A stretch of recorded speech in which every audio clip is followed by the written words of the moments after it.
Canto 1, Chapter 1, Text 1.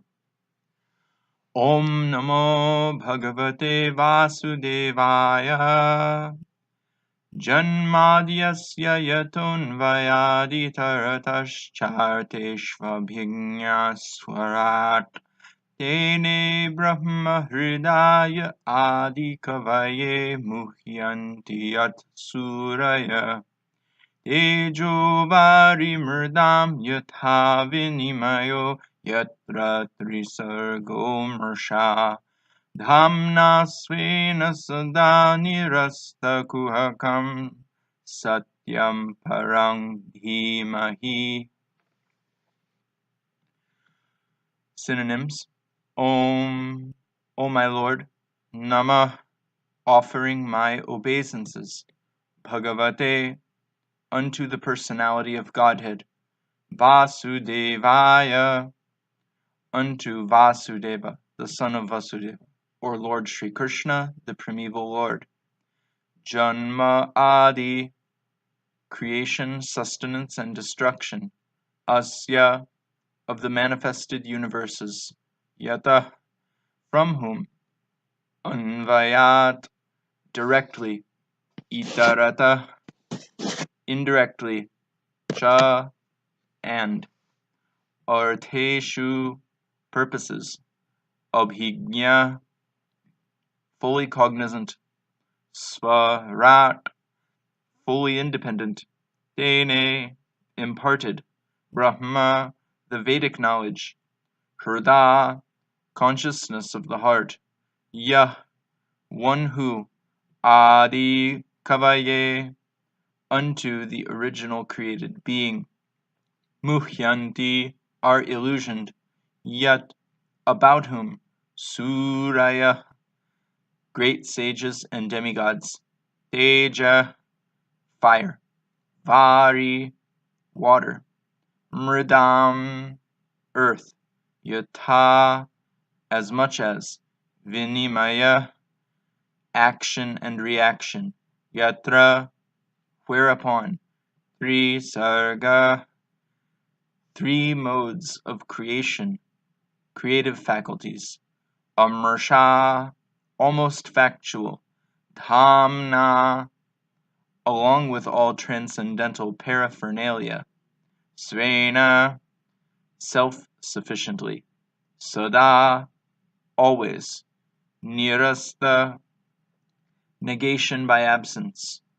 Guhakam, illusion. Satyam, truth. Param, absolute. Dhimahi, I do meditate upon. Translation. O my Lord, Sri Krishna, son of Vasudeva, O all-pervading personality of Godhead, I offer my respectful obeisances unto you. I meditate upon Lord Sri Krishna because he is the absolute truth and the primeval cause of all causes of the creation, sustenance, and destruction of the manifested universes. He is directly and indirectly conscious of all manifestations, and he is independent because there is no other cause beyond him. It is he only who first imparted the Vedic knowledge unto the heart of Brahmaji, the original living being. By him, even the great sages and demigods are placed into illusion, as one is bewildered by the illusory representations of water seen in fire, or land seen on water. Only because of him do the material universes, temporarily manifested by the reactions of the three modes of nature, appear factual, although they are unreal. I therefore meditate upon him, Lord Sri Krishna, who is eternally existent in the transcendental abode, which is forever free from the illusory representations of the material world. I meditate upon him, for he is the absolute truth. Purport. Obeisances unto the personality of Godhead Vasudeva directly indicate Lord Sri Krishna, who is the divine son of Vasudeva and Devaki. This fact will be more explicitly explained in the text of this work. Sri Vyasadeva asserts herein that Sri Krishna is the original personality of Godhead, and all others are his direct or indirect plenary portions, or portions of the portion. Srila Jiva Goswami has even more explicitly explained the subject matter in his Krishna Sandarbha, and Brahma, the original living being, has explained the subject of Sri Krishna substantially in his treatise named Brahma Samhita. In an Upanishad, in the Samaveda, it is also stated that Lord Sri Krishna is the divine son of Devaki. Therefore, in this prayer, the first proposition holds that Lord Sri Krishna is the primeval Lord, and if any transcendental nomenclature is to be understood as belonging to the absolute personality of Godhead, it must be the name indicated by the word Krishna, which means the all-attractive. In Bhagavad Gita, in many places, the Lord asserts himself to be the original personality of Godhead, and this is confirmed by Arjuna, and also by great sages like Narada, Vyasa, and many others.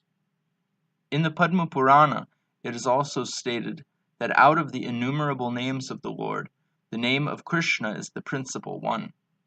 Vasudeva indicates the plenary portion of the personality of Godhead, and all the different forms of the Lord, being identical with Vasudeva, are indicated in this text.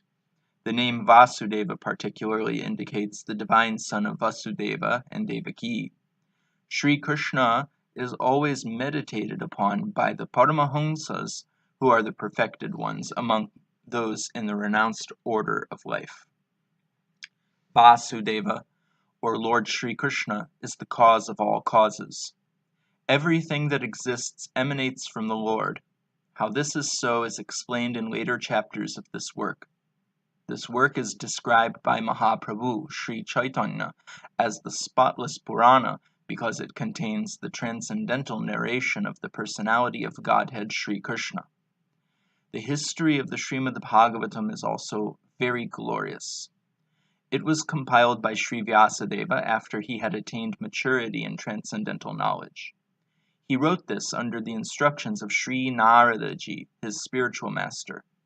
Vyasadeva compiled all Vedic literatures containing the 4 divisions of the Vedas, the Vedanta Sutras, or the Brahma Sutras, the Puranas, the Mahabharata, and so on. But nevertheless he was not satisfied. His dissatisfaction was observed by his spiritual master, and thus Narada advised him to write on the transcendental activities of Lord Sri Krishna. These transcendental activities are described specifically in the 10th canto of this work, but in order to reach to the very substance, one must proceed gradually by developing knowledge of the categories. It is natural that a philosophical mind wants to know about the origin of the creation. At night he sees the stars in the sky, and he naturally speculates about their inhabitants. Such inquiries are natural for man, because man has a developed consciousness which is higher than that of the animals. The author of Śrīmad-Bhāgavatam gives a direct answer to such inquiries. He says that the Lord Sri Krishna is the origin of all creations. He is not only the creator of the universe, but the destroyer as well.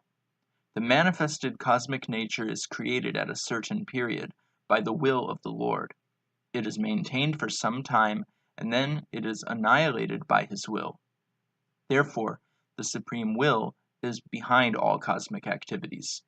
Of course, there are atheists of various categories who do not believe in a creator, but that is due to a poor fund of knowledge.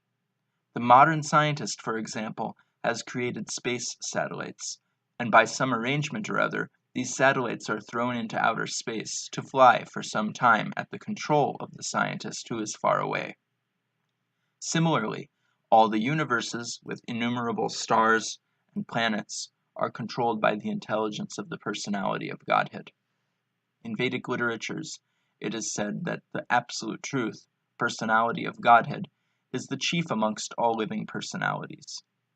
All living beings, beginning from the first created being, Brahma, down to the smallest ant, are individual living beings, and above Brahma, there are even other living beings with individual capacities, and the personality of Godhead is also a similar living being, and he is an individual as are the other living beings. But the Supreme Lord, or the Supreme Living Being, has the greatest intelligence, and he possesses supermost inconceivable energies of all different varieties. If a man's brain can produce a space satellite, one can very easily imagine how brains higher than man can produce similarly wonderful things which are far superior. The reasonable person will easily accept this argument, but there are stubborn atheists who would never agree. Srila Vyasadeva, however, at once accepts the Supreme Intelligence as the Parameshvara.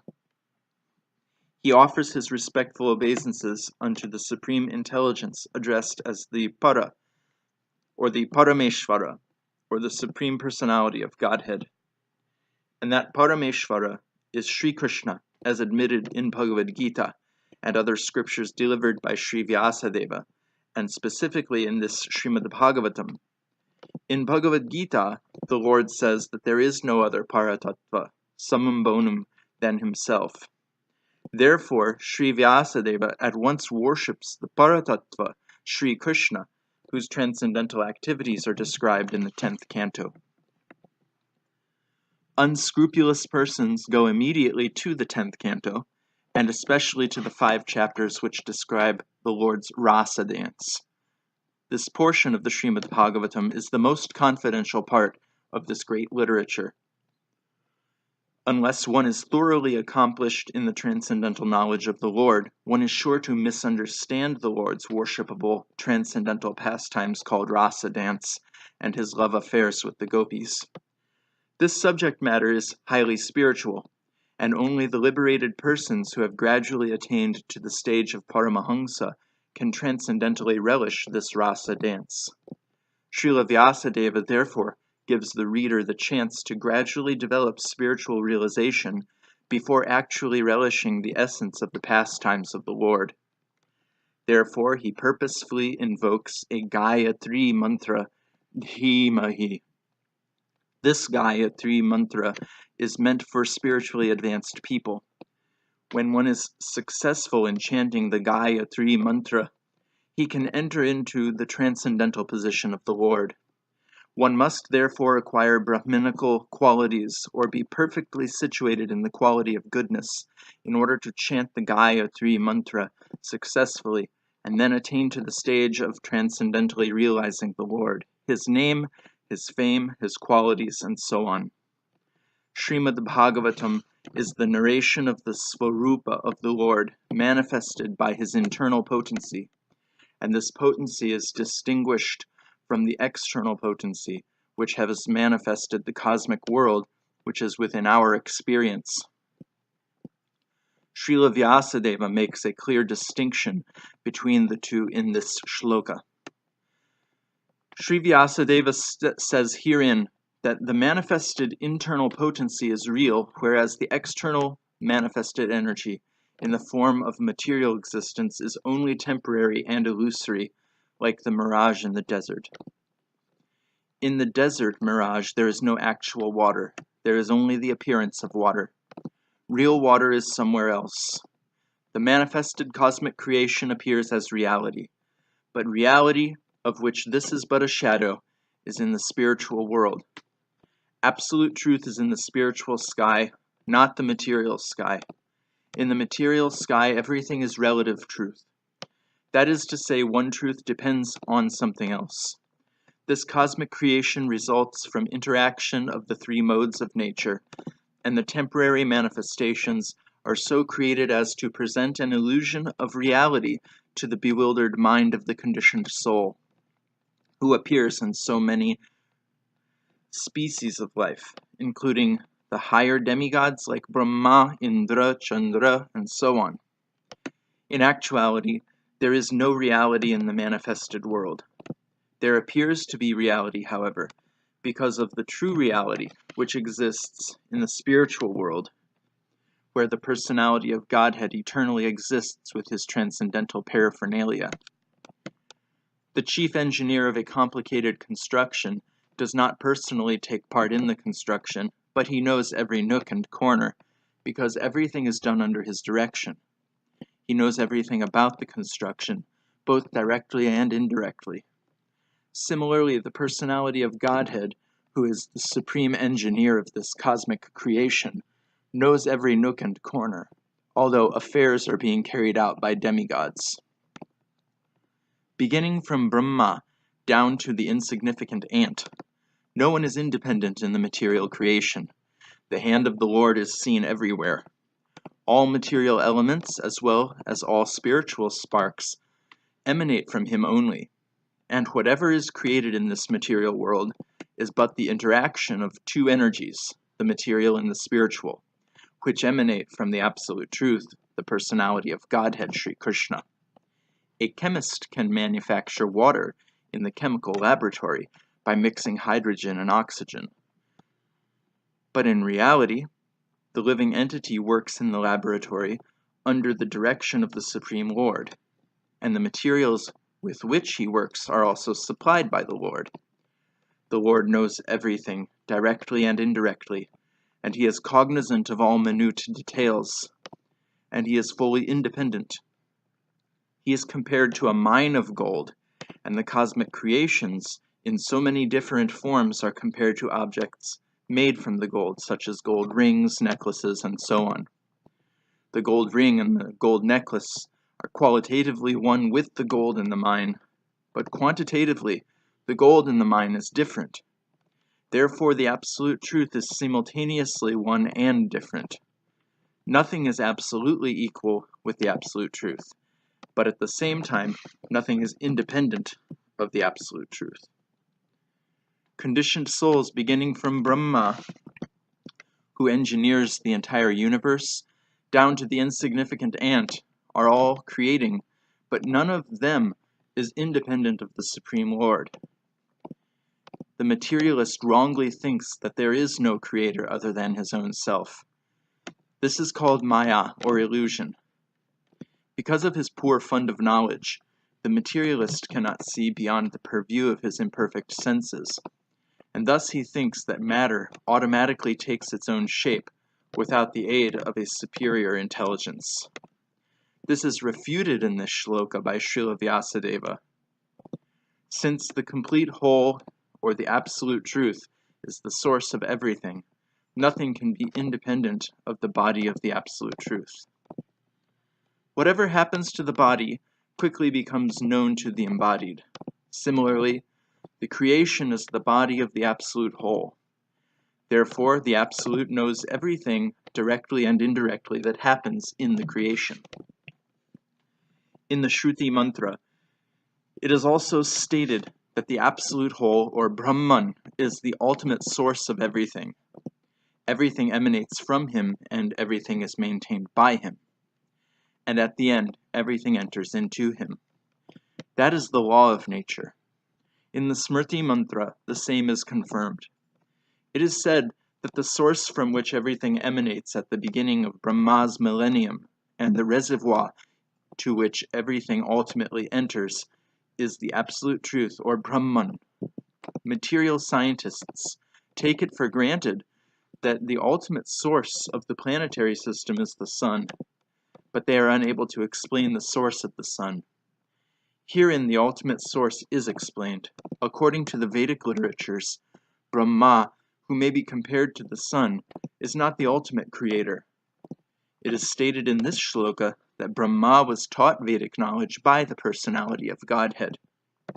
One may argue that Brahma, being the original living being, could not be inspired because there was no other being living at that time.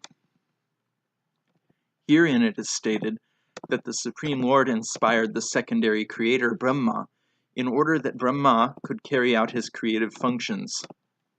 So, the supreme intelligence behind all creations is the absolute Godhead, Sri Krishna. In Bhagavad Gita, Lord Sri Krishna states that it is he only who superintends the creative energy, Prakriti, which constitutes the totality of matter. Therefore, Sri Vyasadeva does not worship Brahma, but the Supreme Lord who guides Brahma in his creative activities. In this shloka, the particular words abhignya and svarat are significant. These two words distinguish the Supreme Lord from all other living entities. No other living entity is either abhigna or swarat. That is, no one is either fully cognizant or fully independent. Even Brahma has to meditate upon the Supreme Lord in order to create. Then what to speak of great scientists like Einstein? The brains of such a scientist are certainly not the products of any human being. Scientists cannot manufacture such a brain. And what to speak of foolish atheists who defy the authority of the Lord? Even Mayavadi impersonalists who flatter themselves that they can become one with the Lord are neither abhigna nor swarat. Such impersonalists undergo severe austerities to acquire knowledge to become one with the Lord. But ultimately they become dependent on some rich disciple who supplies them with money to build monasteries and temples. Atheists like Ravana or Hiranyakashipu had to undergo severe penances before they could flout the authority of the Lord. But ultimately, they were rendered helpless and could not save themselves when the Lord appeared before them as cruel death. This is also the case with the modern atheists, who also dare to flout the authority of the Lord. Such atheists will be dealt with similarly, for history repeats itself. Whenever men neglect the authority of the Lord, nature and her laws are there to penalize them. This is confirmed in Bhagavad Gita 4:7. In the well-known verse, Yada yada hi dharmasya glani. Whenever there is a decline of dharma and a rise of adharma, O Arjuna, then I incarnate myself. That the Supreme Lord is all-perfect is confirmed in all Shruti mantras. It is said in the Shruti mantras that the all-perfect Lord threw a glance over matter and thus created all living beings. The living beings are parts and parcels of the Lord, and he impregnates the vast material creation with seeds of spiritual sparks, and thus the creative energies are set in motion to enact so many wonderful creations. An atheist may argue that God is no more expert than a watchmaker, but of course God is greater because he can create machines in duplicate male and female forms. The male and female forms of different types of machineries go on producing innumerable similar machines without God's further attention. If a man could manufacture such a set of machines that could produce other machines without his attention, then he could approach the intelligence of God. But that is not possible, for each machine has to be handled individually. Therefore, no one can create as well as God. Another name for God is Asamardha, which means that no one is equal to or greater than him. Param Satyam, or the Supreme Truth, is he who has no equal or superior. This is confirmed in the Shruti mantras. It is said that before the creation of the material universe, there existed the Lord only, who is master of everyone. That Lord instructed Brahma in Vedic knowledge. That Lord has to be obeyed in all respects. Anyone who wants to get rid of the material entanglement must surrender unto him. This is also confirmed in Bhagavad Gita. Unless one surrenders unto the lotus feet of the Supreme Lord, it is certain that he will be bewildered. When an intelligent man surrenders unto the lotus feet of Krishna and knows completely that Krishna is the cause of all causes, as confirmed in Bhagavad Gita, then only can such an intelligent man become a Mahatma, or great soul. But such a great soul is rarely seen. Only the Mahatmas can understand that the Supreme Lord is the primeval cause of all creations. He is Parama, or ultimate truth, because all other truths are relative to him. He is omniscient. For him there is no illusion.